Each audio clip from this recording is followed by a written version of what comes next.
మనం చూస్తున్నాం. రాజకుమార్తె దగ్గర పెంచబడ్డా కానీ తల్లి దగ్గర పెంపబడటం వలన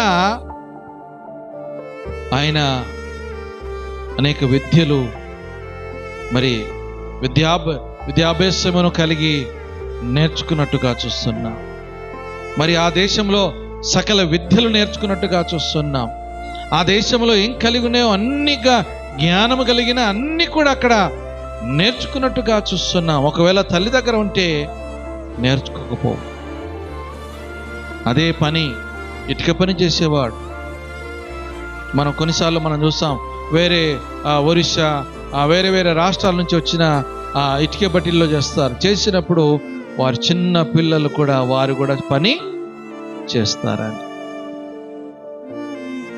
కానీ ఈ పిల్లవాడు రాజకుమార్